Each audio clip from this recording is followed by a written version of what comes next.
You're here. Good.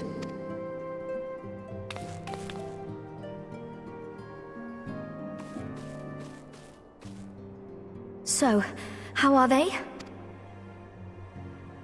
Still locked in slumber, but otherwise in good physical health. For the present, at least. For the present? Oh no, is something wrong with them? I'm afraid there may be. I summoned you after detecting faint signs of instability in Thancred's corporeal ether. But subsequent examination suggested all 5 might be affected. And when I examined them just now, my fears were confirmed. Tellingly, the degree of instability varies between them. Thancred exhibits the most notable signs, followed by Y'shtola and Urianger.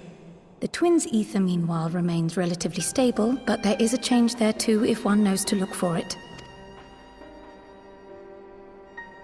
Hold on. Isn't that the order they were called away in? Indeed. Which leads me to believe the instability will only increase with time. Though I can but speculate, I fear this may be a symptom of a weakening link between body and soul. By the gods! What happens if the link is broken? I cannot say for certain. This is all unknown territory to us. Yet whatever happens, it cannot be good.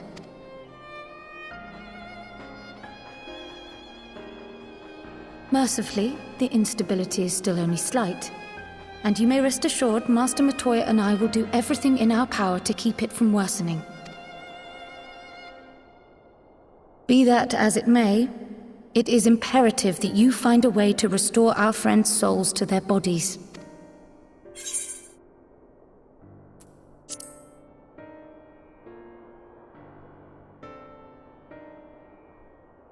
I realize you've only just returned from saving 2 worlds, but time is not on our side. But where's he even supposed to start? We had the greatest minds in the realm hunting high and low for an answer, and they ran out of places to look.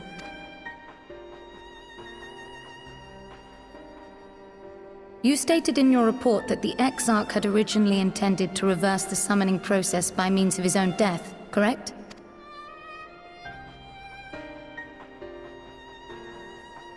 Raha always was a reckless young fool, ready to die for the first righteous cause that came along.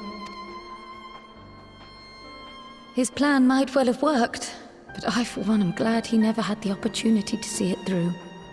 Even if it does mean our friends must remain stranded a while longer. There is another way, I am sure of it. And the key lies with him, with the Exarch. Pray return to the First and apprise him and the others of the situation. We, meanwhile, will do what we can from here. And, if the fates are kind, we will have good news to share upon your return.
Pray excuse my late arrival.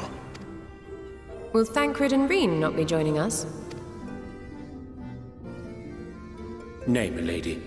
With apologies to all, they beg leave to pursue their investigation of the Empty to its conclusion. Should matters here demand their presence, however, they did assure me that they would make themselves available. Yes, of course. Then let us proceed.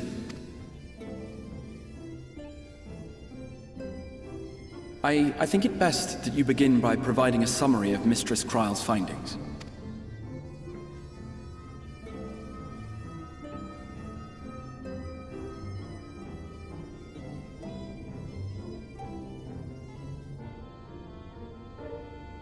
I suppose it was only to be expected that some change would occur.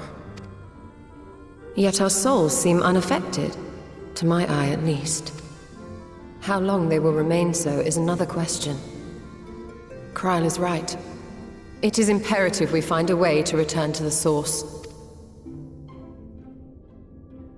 Perhaps an explanation of the method by which I brought you here will yield some inspiration. Ere I begin, it must be noted that I am by no means a gifted mage. In order to employ powerful magics, I must rely upon the Crystal Tower and its boundless reservoirs of energy. The magic that summoned you was no exception. 'Tis a singular spell, adapted through painstaking effort from the technique that transported me to the First. To use an analogy, it works by cutting a hole in the fabric of reality. A hole tailored to the object of summoning, through which it and it alone may pass unscathed. Though I succeeded in creating said hole, I failed to latch onto my intended target. Instead of you, the spell found those close to you, and ended up summoning them in their incomplete state.